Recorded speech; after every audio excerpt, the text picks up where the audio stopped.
just like, depression and stuff like that. So I feel like I'd really channeled it into this song, where like, because me and Quasi were sitting down and he was making beats, and we were kind of messing around, because I had really gotten to Motown around this time because I was working at the airport. And I was kind of walking up and down all the time. So I was just listening to Motown playlists like all day. And then, we'd link up and then I'd just be like, yeah, like let's take, he'd either find like a dope sample or I'd be like, oh, okay, let's like take this like random like, song and kind of mix it. And we were messing around with some Ronnie Ayers. And then I think I forget the other artist, he kind of switched to from there, but we took that When You Go and just threw it in the beat. And then I was just like, yeah, I already know what I'm talking about. Because I had been writing the song already, so I just kind of rapped the lyrics and it fit perfectly. And I was like, yeah, this is like, it felt meant to be. It was like a hand in glove fit for this, like these lyrics and this beat. And then, yeah, it's still one of my favorites, man. Like it's still. That's definitely a good way to wrap out the year. And then kicking off 2022, you, June the Kid, Ace P, Timeless. Yeah. Oh. Again, the 21st of January, 2022. Yeah. That was the first time recording with Ace, because we had just met him recently because we started going to open mics like almost immediately after. I dropped my project, and then pretty soon June dropped his project, and we were just going to open mics all the time. Sick. We met Juice, and then we met Ace and all these other like really dope, producers and artists, and then he invited us over. And I had met Ace beforehand, and then June had met Ace that day. So then that was June's first time, my second time there. And me and Ace had worked on a song, and I was like, yo, you should hop on this, like it's fire. And he hopped on it, and became Timeless. And then, man, it people liked it so much more than we thought they would. And then it just kind of went from there. Like, we just started performing that as much as we could. Another June the Kid, and this time King Swank and Styx collab, Total Package, June of 2022. Yeah, keeping that kind of momentum going. I really like that. Yeah, another producer from Urban Lights. Open mics. Is that where you guys met Styx? Yeah, so we met Styx. Him and Quasi had a beat battle. Whoa! And they were in the finalists. And then after that, he had another like beat thing that we saw Styx in, and we had kind of talked to him a couple times. And we were fairly close with Swank because shout out King Swank. He's like from day one was just completely transparent, just like, oh man, you're a new artist, and he just started giving us all these resources, like told us about what an EPK is and hooked us up with a website for that. That's so cool. Talked to us about like different like random publishing things and, just all kinds of like any question we had, he just had an answer and also could point us right to a resource, and so that was really dope. So we kind of were hanging out with him, pulled up on Styx. And then, like we ended up making the song. And it was such a switch up from, the norm. It was... Yeah, he goes so crazy on that. Man, appreciate it. Yeah, such a great track. That is definitely a good one. Yeah. And then you were featured on the Krayshawn, is that how you say it? Krayshawn? Yeah. Call Me. And that was off the Small Beat Tape EP in July. Of 22 with June the Kid on it as well. It was a dynamic duo. Because when we first started Basement Gang, it was just me and June, and then Krayshawn joined. I'm gonna stop you right there. We gotta take a break here in a sec. We'll come back, talk about the origins of Basement Gang, and keep working through the discography as well. Heck yeah. Make sure you follow Sekou at Sekou612. Spelled out with the regular S if you're looking for him on Instagram. Yeah. But it's the $sign at the beginning, Sekou, on everything else. Follow Basement Gang at Basement Gang ENT on Instagram. And don't forget to follow Dogstar on Instagram at Dogstar Podcast. We'll see you right after this. Bow wow. Bow wow.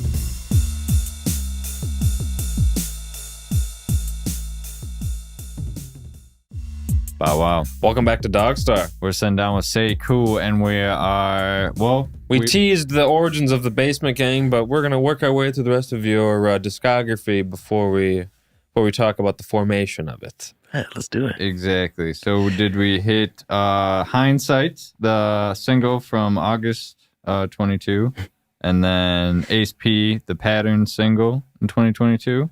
Yeah. And then Stay Fly, the Tay song. Yeah. Sly Fly? Off 17. Is it Sly Fly or Stay Fly?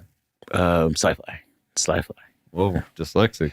But that was in December. December 30th, or excuse me, December 17th. And then boom, Basement Tape drops at the end of the year. Oh, Yeah. That was capping the epic. year off right. And then Yeah. boom, plowing into 2023. Ace P drops his Things I Can't Speak About, does his Right. show, which you were performing at, obviously, because you're on Soul Lifting with Juice WRLD and June the Kid. Yeah. And then, I mean, As well that as was crazy. as cold as it gets, as well as Patterns. Oh, for real? Yeah. Off of Things I Can't Speak About? Oh, that's right, because Patterns was the single. All right. Sorry to throw us off. No, we're blasting. Yeah. No. Atlas, February. Yeah. Sweet song. You brought that one for us, actually. Yeah. And then you're featured on Jay Swizzy. Is that how you say it? Or is it JS Wizzy? Jay Swizzy, yeah. Nice. Look What Yeah. You've Done. Yeah. Off the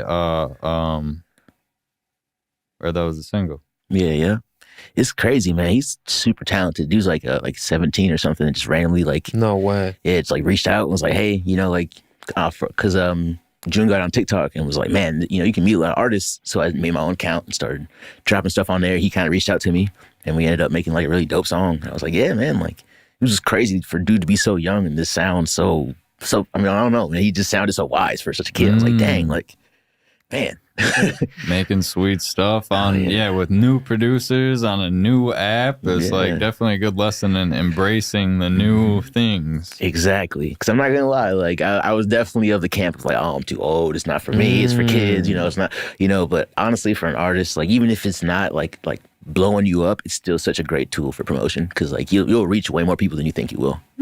For sure. It's nice to have these songs as like a milestones to like remember these lessons. Yeah. Because I'm sure you think about that every time you Featured listen. on Righteous MC's Olympus 4, the Pantheon Role Models with Ace P and June the Kid. And then we got 500K. Yeah. Basement Gang. Yes. December of 2023, kind of capping off That was 2023. nice.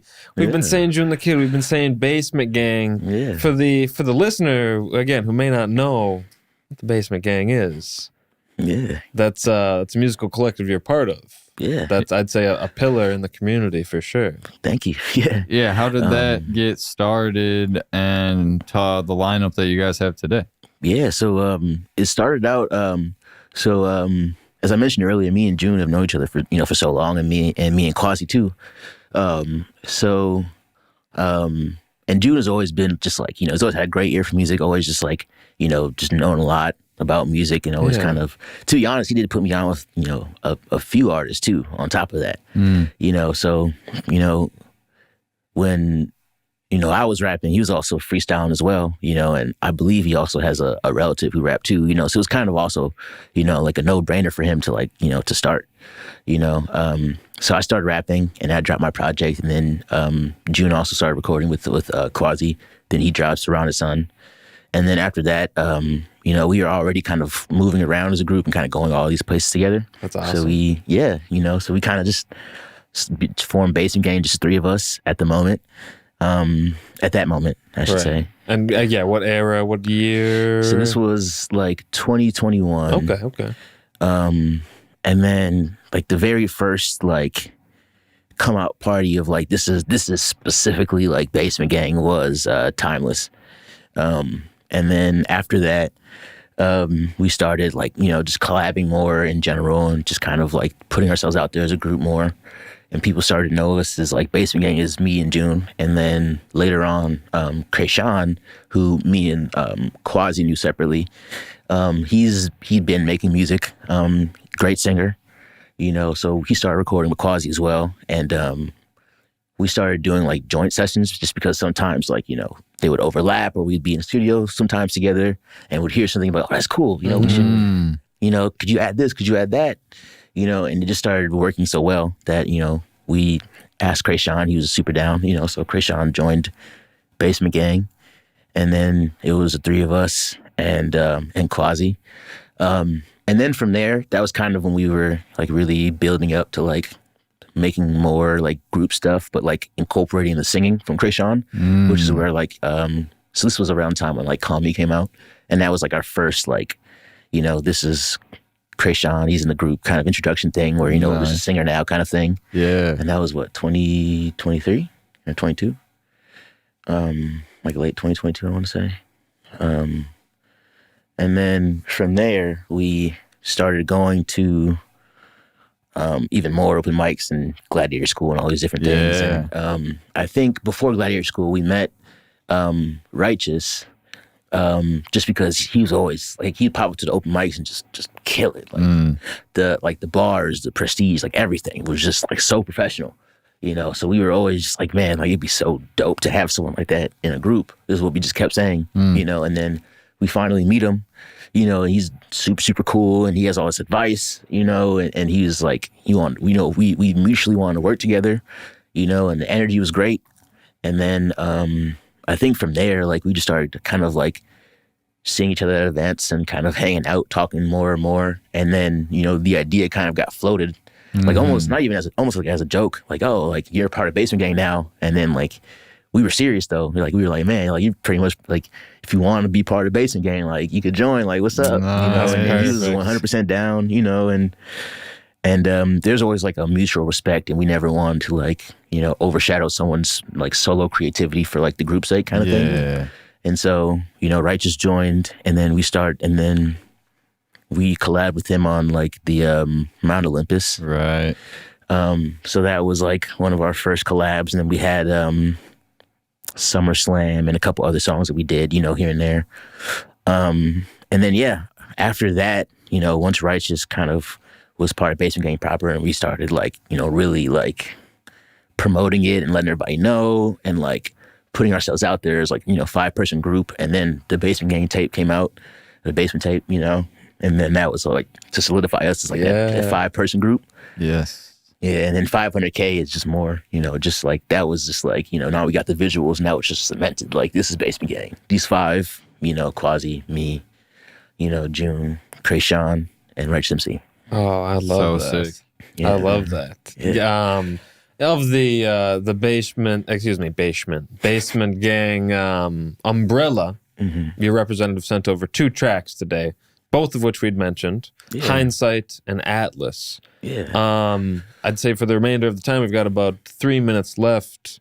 Let's talk about those 2 tracks before we play them, but dive a little bit more into them. Yeah, so they were part of a project that I had started a little bit before the Basement Gang tape, but then honestly, it didn't really make sense to like, you know, try and put out a project and promote that and then try and, you know what I mean? Like it was, I was trying to rush it, you know, and I was like, you know what, let me just kind of put this back on the back burner. But we did come up with like, just some really cool ideas, you know, for like a couple of verses, a couple beats that were really dope. So then after we put out the Basement tape, me and Quasi went back through and, the beats that we originally had for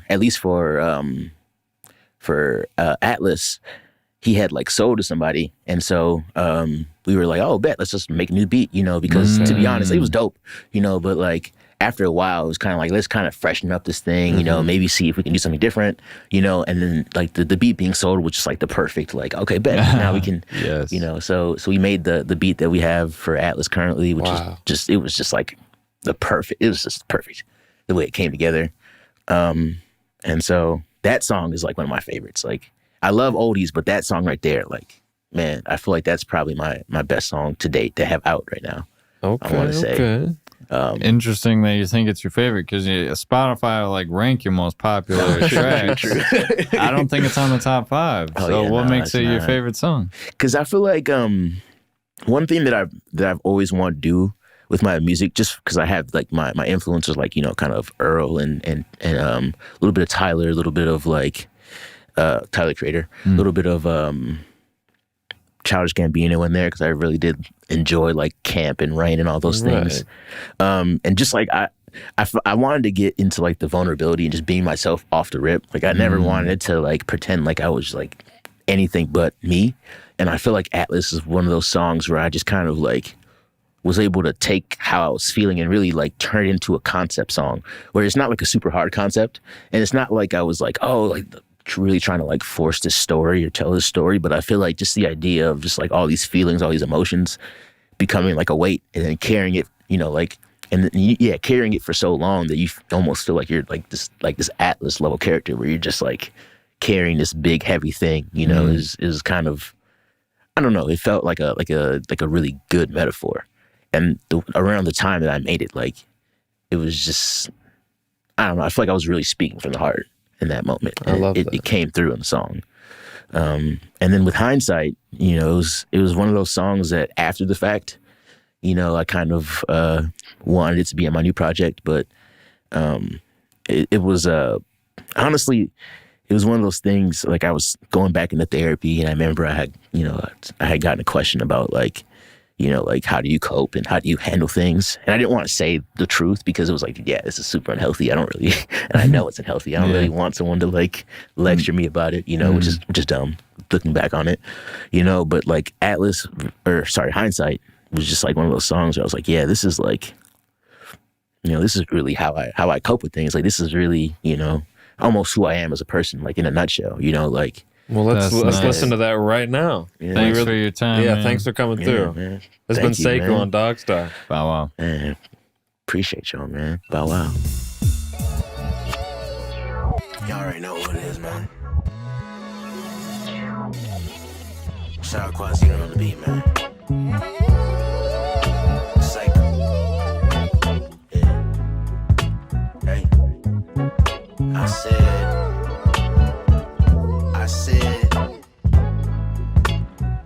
Southside Maven at that stop and shop, waiting on the stain, a little play. Now my pocket's full of paper. Put the bulk on my bills and spent the rest, forget the savings. I'm living every day, see 'em out the crib like the neighbors. Swear these bills and these debts is my only paper. Xing in out my bed, yeah, she swears she hate me. I just tune that out, hit the blunt to get sedated. Take a second to get tranquil before I start my day. Lips cracked from the smoking, eyes red from my inner rage. I look up and see oppression, cops treat my hood like a cage. I see that every day, that could make you insane, man. Hey, swear that stuff could make you insane. So I burn trees to get my mind right. I never shrank from that limelight, just waited till my time's right. I see the future in my hindsight. It's like a brother lived his life twice, still can't get that vibe right. I burn trees to get my mind right. I never shrank from that limelight, just waited till my time's right. I see the future in my hindsight. It's like a brother lived his life twice, still can't get that vibe right. But on my mom, my word is bond like the magistrate. I'm from a different mold, this that Cassius Clay. Catch up to a hater bright and early like a matinee. Then handle in business like an attaché before I make my grand escape. These brothers know my flow is butter, call me Lando Lakes. My foes ain't even half as great, but somehow got the accolades. Gon' barge up into all they cribs and loot it like a panty raid. I'll even take they change like I'm Sally Mae. Got foreign shorties coming to America like 88. I could spot the up in these lanes like they Norman Bates. John Morton